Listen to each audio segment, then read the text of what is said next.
dem ci juma jubu Sen TV benn télé bu mu nekkoon démb wax ne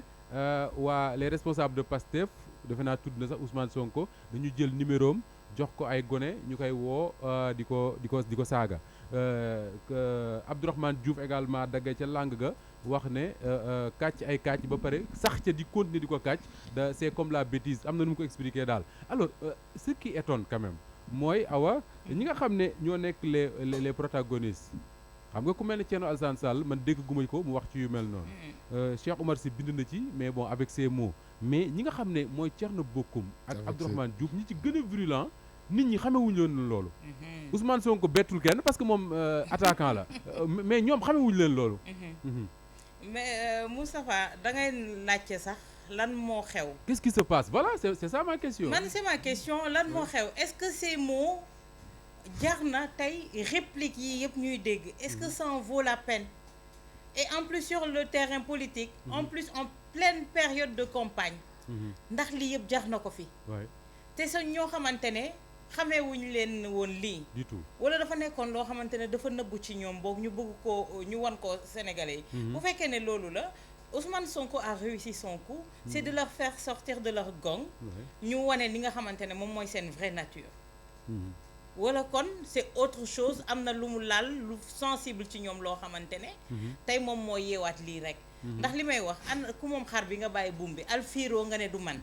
parce que ab boo génnee Yewwi ak Wallu ak Benno des na 5 coalitions. 5 coalitions. te defe naa Ousmane Sonko bu ñu waxee tuddul coalition nag. mise à part Pape Diop ak ñoom nga dégg seen réplique. et Pape Diop bi mu ci répliqué benn yoon pare na ci. il a tourné la page mais ñoom réplique sur les répliques. et le plus dramatique dans tout ça tey sur les plateaux télé lan ngay gis. face to face bi ça devrait être Benno. contre les autres partis de l'opposition mais maintenant c'est Yewwi contre Aar Sénégal mais est-ce que quelque part pour dire quoi et qu'est-ce que ça va construire bu fekkee ne du déconstruire li muy yàq ëpp li muy defar nga yaakaar mais est-ce que quelque part du point de vue de la communication politique Aar Sénégal jàppul ci benn poñ boo xam ne ça lui permet d'exister mu ne bii duma ko bàyyi parce que yaa ko waxal sa bopp depuis 2 ou 3 jours on ne parle que de Aar ak Yewwi on ne parle plus de Yewwi ak Benno est-ce que c'est pas une bonne affaire pour Aar Sénégal c'est une bonne affaire ci naka au contraire ils existent non c'est une mauvaise publicité pour eux c'est une très mauvaise publicité pour ces leaders parce que tey jii nit ñi liñ leen jàppee woon di ko wax dafa gën a yokk xar mi karaw bu fekkoon ne dafa soppi anam yi gi leen askan wi doon tegee gët mais les commentaires que tu vois sur les réseaux mooy fi ñu leen tegoon dañu leen gën a criblé de balle wax leen ne kon yéen alfiiro ngeen ne du man kon yéen a parce que tey jii Moustapha mënu ma ne Moustapha lii la Moustapha soo ko nekkulee danga may tontu doo ma tontu doo ma faale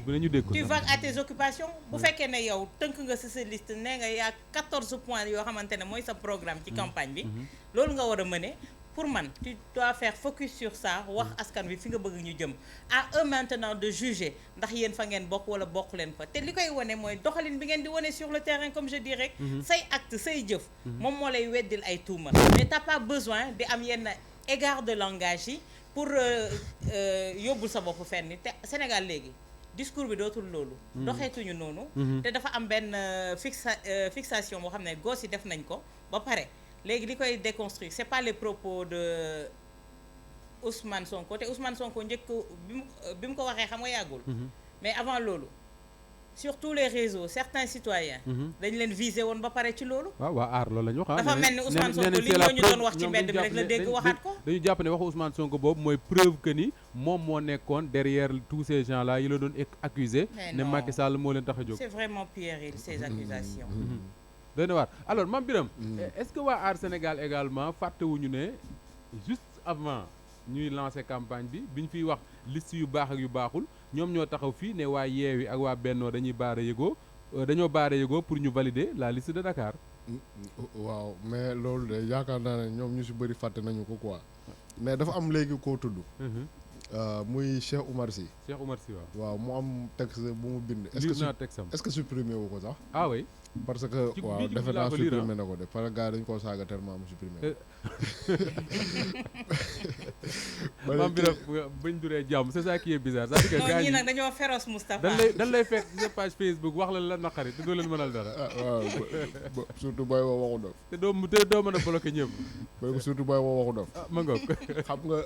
xam nga moom. texte boobu bi ma ko liiree. yaakaar naa benn texte bi la ñoo ko liirandoo mooy bi muy wax waxu Cheikhou Chérif. waaw. waaw parce que ma yàlla na la yàlla fay dafa wax ne Sénégal et man c'est ça qui je suis désolé mais c'est ça qui xaw ma nu ma ko waxee moo may xaw a naqari un peu. pourquoi les hommes politiques wala ñenn ci suñu hommes politiques yi yaakaar ne sénégalais yi ñoom ay xale lañ yoo xam ne lu nekk mën na leen a influencer. j'ai lu les mêmes termes ci Thierno Bocoum mu ne les sénégalais sont parfois très influençables. waa ji aussi Cheikh Oumar Sy boobu ngay wax dafa wax ne Sénégal dundoon nañ fi Cheikhou Chérifou. li mu bëgg a wax mooy Sénégal réew la moo xam ne ku nekk mën na leen a nax. Cheikhou Chérif ñëwoon na fi nax leen ñoom ñëpp. ba il a fallu ñoom Sidi Lamine ak ñooñu génn pour ñu xam ne Cheikhou Chérif bi moom koy waxu ci Sidi Lamine. waaw waxu Sidi Lamine man maa ko wax waaw d'accord dañu xam ne Cheikhou Chérif bi mi du yónent du ko yàlla yónni. alors quelque part il veut nous faire croire que ni ñun ku nekk mën nañoo nax. est-ce que justement Mame Birame ñun Sénégal est-ce que nous sommes comme ça. wala boog est-ce que nous sommes toujours comme ça que ni ku mu neex rek Mame Birame Wathie wala Awa Diop Ndiaye mën na génn fii ak casquettam bu rafet rek wax ñu lu ko neex ñu gëm ko topp ko. non xam nga déjà loolu acteur politique yi la. acteurs politiques yi ñooy tenir discours boobu. te boo ko seetloo sax même suñu débat yi nii da ngay dégg ñu kenn wax ba ci yàgg mu ne ko bul réeral sénégalais yi. waaw bul nax sénégalais yi. waaw donc jàpp nañu ne sénégalais yi ñuy déglu moom ñun ñii di wax ak ñoom ñoo leen gën a xam ñoo leen gën a yeewu. de sorte que ñun mun nañ leen a nax très facilement. quelque part nag. Moustapha ça se comprenait dans le passé. parce que ñi nga xamante ni ñoo daan ñëw xam nga maa ngi fiy expliquer homme politique yi ñu fi daan wax ay campagne électorale su ma faloo dinaa leen wutal matelas. dinaa leen wutal frigidaire. dinaa leen wutal yoo xam ne seen tànk du laal suuf. ma ngoog ba Ablaye Wade mi sax bu ko ci génnee ñëwoon na fi étudiants yi naa leen wutal ay conteneur yekkal ma usine boo xam ne boo nee maafe mu génne maafe. mu génne maafe boo nee doomu daal mu génne doomu daal xam nga yooyu noonu ñoom dañu yàgg a jàpp ne sénégalais yi moom xam nga seen dañuy xëy bàyyi seen xel mi ci kaw lal ba donc loolu leen mën a nga dévier leen day yomb très facilement mais kii nu mu tuddati Cheikh Oumar Sy moom il a totalement exagéré quand même te li gën a garaaw moo tax sax may insister ci turu Sidi Lamine bi moom dafa bind tout son texte di jàpp moom ku ko liir day jàpp ne bi fi Cheikhou Chérif ñëwee moom daal moom cundum moo fi taxaw ne gëmu ko exactement am na ku ne ko sax bul fàtte ne Serigne Mansour Sy yàlla na yàlla yokk leeram dalal na Cheikh Chérif fu teral ko Serigne Mansour du moroomu Cheikh Oumar Sy te moom foofu lay wuyoo sax wallaay moom foofu lay wuyoo wallaay mais xam nga li gën a garaaw mooy mu wax ci wax ju garaaw jooju ne sénégalais yi dañoo mel ni ay du ma wax naa ko fi barki dem am ku mer moom mu ne sénégalais yi dañoo mel ni ay xar ab xale bu ndaw ñëw ñun ñëpp ñu sëgg ànd ak moom mu dem ba ne sax kooku xale boobu nga xamante ne nii xaw ma 8 ans la man xaw ma 9 ans ba mu fi ñëwee ca stade moo jiite sëriñ sépp waaw wax bind na ko très bien mais dafa am loo xamante ni c'est fondamental te daf ko waroon a wax mooy que Sidi Lamine dafa taxaw crier haut et fort que xale bi c'est un imposteur ba ñoom ñëpp ñu classé Sidi ne kii très bien ne kii kat waxu dof la ñuy wax moom nii la mel lu fi ñëw lu baax mu critiqué ko exactement loolu moo nekkoon wax ja moom kenn mosu koo dégg te xam nga li gën a garaaw sax mooy ngay comparer boo doon comparer Ousmane Sonko ak Cheikhou Chérif nga xool position Walf moom bu ñuy nax sénégalais yi Walf daawu ci bokk te ba fi Cheikhou Chérif di ñëw di leen di naxit Walf bokk ci bokk léegi ñun lan est-ce que bu Ousmane Sonko nekkoon Cheikhou Chérif di nax ñëpp est-ce que ñun Walf yóbbaale nañu dañuy taxaw ne ko da ngay naxaate non ñun dañoo jàpp ne lu muy wax du naxaate moo tax ñuy insister ci lu muy wax ba ñenn ñi jàpp ne dañoo far ak moom politiciens yi naxaate ñun suñu dajee ak ñoom ci plateau rek sénégalais yi xam ne ñoom dañuy naxaate et le débat va voler très bas li ñuy tourner yow journaliste bi la ñuy accuser sax mujj gi. boo jàppee ne sénégalais yi ngay waxal xamuñu lu ñu xew gi nga bërki démb maa ngi def émission boobu ma la kii yoon wuutu woon foofu vendredi bi petit déj waaw. mais boo liiree commentaire yi am na kenn ku ma bindal ne États-Unis du 54 50 la. waaw kooku man ba may wax est-ce que man maa ko gën a xam.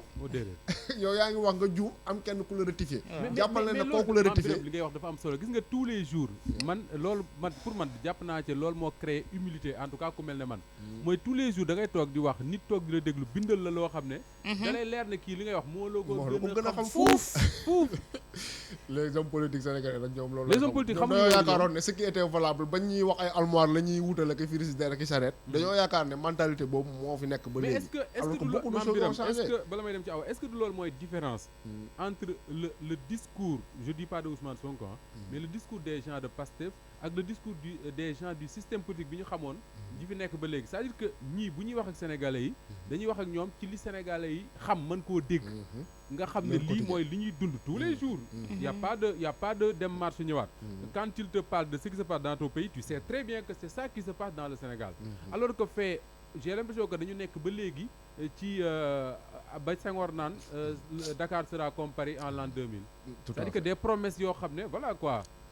mais mooy li ma la wax ci conteneur maafe yooyu Ablaye Wade doon ñu wax ñun bi ñu koy dégg ñu naan mu ne université soo fa dematee jarul da ngay ñëw bës machine bi ne ko domoda laa boobu mu jox la domoda mais on pensait que loo xamante ni lu réel la ba ndem si yàlla di wax paysans yi que su ma faloo wutal leen ay almoire ak ay saret nit ñi dañoo jàppoon ne quelque part même si sax loolu noonu on peut mun nañu wax ne c'est la réalité des paysans parce que wax dëgg yàlla soxla woon nañ saret soxla woon nañu armoire soxla woon nañu matelas mais loolu c'est quoi par rapport ak priorité yi nga xamante ni parce que yow boo ñëwee sénégalais yi par exemple nga ne leen pêche bi doxatul war nañu mën a dem traverser dem ba ay Guinée Bissau dem ba ay Mauritanie di nappi ji foofu nga gëmloon leen ne Sénégal nu mu tuddati géej gi moom pratiquement dara nekkatu fi mais tey jii nii loolu mënoon nga koo gëmloo les pêcheurs il y a longtemps mais fi mu ne nii mënatoo leen koo gëmloo wala boo leen ko gëmloo dina nga xam ne yow yaa jaay licence de pêche yi tax ñoom amatuñu jën foofu bay dem ci àll ba di nappi ji pour dëggal li ngay wax sama benn mbokk baykat leer na ma ne mi ngi may déglu jamono ji parce que du rate keppaar gi muy Cheikh Ndiaye ma nga ca Bombali nee na ñoom seeni doom dañoo jàng fa ñëpp jànge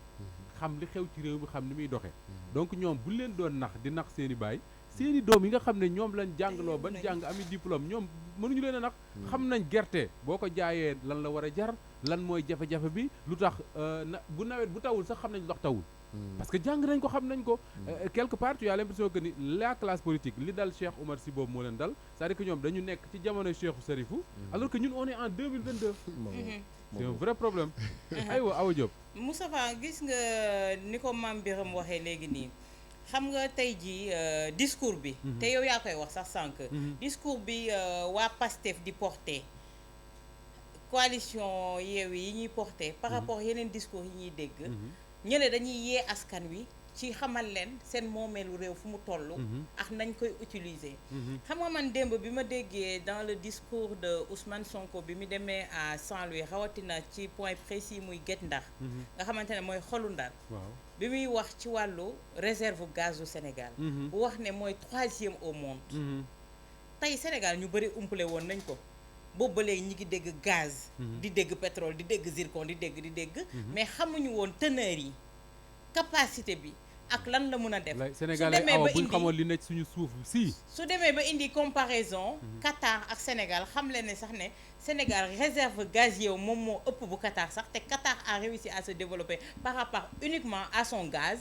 mu wax ñu lan lañ ci am te tey biñ ko jaayee 90% dem fële Sénégal am ci 10% kese xam nga loolu quand tu parles tu dis ça aux Sénégalais di leen ibbil seen gët ci li nga xamante ne moom moo di seen moomeel wax leen ne bu fekkee ne jël nañu suñuy mbir approprié ko pour 10 ans on va développer le Sénégal attends bu fekkee ne tu portes ce discours là tu éveilles les consciences tu éveilles les Sénégalais xamal leen li ñu mën a def ci seen réew ba toll fi nga xamante ne réew yi leen noot tey fa la ñu toll loolu du neex koo xamante ne moom moo yor mbir mi li olof di wax chaque jour ku aj day bañ ku teen te foofu lañ toll tey ce discours porteur là bi nga xamante ne tey moom mooy éveil yu ñu bëri am na tey ñoo xamante ne sama classe gi xamuñu ne woon Sénégal mooy 3e puissance si réserve gazier au dans le monde tey jii soo waxee loolu dinaa gën a dem gëstuwaat xoolaat gaz boobu lan lañ ci mën a da lan la mën a indi ba prospérer suñu réew mais bu fekkee waxuma sax kii mais le fait que Ousmane Sonko wax ko man pour man dafa waroon a susciter un débat su ko defee Mimi Touré mii di tête de liste ñëw jàkkaarloog Ousmane Sonko wala je ne sais pas moi un ancien premier ministre du genre Abdoul Mbaye wala Mamadou Lamine Diallo wala ñeneen su ko defee ñu débat est-ce que effectivement li Ousmane Sonko wax ne Sénégal mooy 3e mooy 3e ci ay réserve gaz est-ce que effectivement am na su fekkee ne am na lan moo tax ba léegi yóbbuwuñu fi Qatar nekk mais yooyu débat yu am solo la. Ah bien sûr c'est le débat porteur Mame Birame mooy li may wax rek Moustapha ku aj day bañ ko teen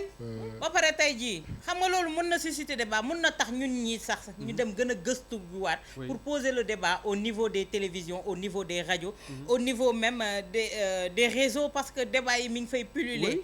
tey jii on te dit 90% si contrat gazier 90% yi dañ ko cédé le Sénégal n'en récolte que 10% ci loo xamante ne yow yaa ko moom mënoo cee jëriñoo ñeneen jëriñoo ko te loolu mooy le futur pour un laps de temps si li ñu am ñun il a dit sur 10 ans on peut développer le pays xaarul suñu ay sët-sëtaat c'est un avenir proche mais est-ce que quelque part bu waxee loolu Mame Birame di ñu profité d'ailleurs di ziar bu baax Ousseynou Camara ma nga ca Kaolack du ma dañ di ko gërëm ci toot bi topp Walfadjri ak cofeel gi mu ci am Serigne Massamba Mbacké Lazane Ba ñu ngi koy nuyu di ko ziar moom surtout sëñ Massamba Mbacké boobule Mame Birame est-ce que quelque part le discours de Ousmane Sonko bu ko xale yi di déglu duñu am benn envie mooy kii même buñ gëmul li muy wax sax nañ ko jox essayer pour voir qu'est-ce que ça va donner non xam nga ne serait-ce que voir ce que ça va donner c'est que Moustapha ñenn ñi soo leen di déglu da ngay yaakaar ne Ousmane Sonko dafa yéeg caravane am rek di romb di daggal di dem boo dégloo gaay ñoom dañ te loolu c'est compréhensible wax naa leen ko fii Mame Birame dégluwu leen ma nee naa leen ñun journalistes yi j'ai l'impression que ni dégluwuñu discours campagne yi non mais c'est fait exprès parce que man su ma dégloo man damay déglu Mimi Touré damay déglu Ousmane Sonko mais yàllaa tax may wax su ma leen dégloo ñu def discours bu mat bu war a wat 20 à 25 minutes parfois 30 sinon mu ëpp ko da ngay dégg clairement des propositions claires et nettes yoo xam ne lii lañ bëgg a def bu ñu demee assemblée mais su ma xëyee suba quand j'écoute la presse dama ciy dégg Ousmane Sonko nee na liste yëpp nangam ak nangam. il le faut exprès foofu la ñu yem quoi parce que tey jii nii bu ñu jëloon gaz boobu ñu suscité Ousmane Sonko wax na ko nañ ko def débat. on en parle mais am na ñoo xamante ne arrangé wu leen parce que tey jii nii am na ñu naan la Sénégal su utiliser gazam comme nu mu ko war a utiliser. bouteille gaz bi nga xamante ne nii moins de 4000 francs soo ko joxee defe naa 100 francs lañ la si delloo yenn saa am na quartier Dakar yoo xam duñu la delloo. très bien bu 9 kilos bi 4500 lay jar. boobu du mat bu doon exploité nañ suñu gaz bi ni ñu ko war a exploité. mu jëriñ Sénégalais yi mun nañ ko jaay te du mat 1000 francs ñu ne mun nañ la jaay litre essence te du yegg 500 francs bu doon ñun suñu gaz ak suñu pétrole exploité nañ ko ci nu mu waree. mais xam nga Moustapha Total année bii. jox na ses actionnaires. en dividende. maanaam ñu ko bokk. waaw 16 milliards d'euros. la ilaha illallah kenn xamul ñaata milliards la ci CFA. 16 milliards non mais loolu kay dañ ciy jënd ay 10 fois Sénégal. kenn waaw boobu budget Sénégal di dem. te naa la wax lenn. France guutu pétrole génnu fa. la ilaha France guutu pétrole génnu fa amuñu dara ci pétrole. amuñu dara ci lépp dañ koy jéggaani. lépp dañ bitim réew lay jóge. te ba pare Total di liggéey loolu Total boobu. maa ngi ko doon expliquer benn jour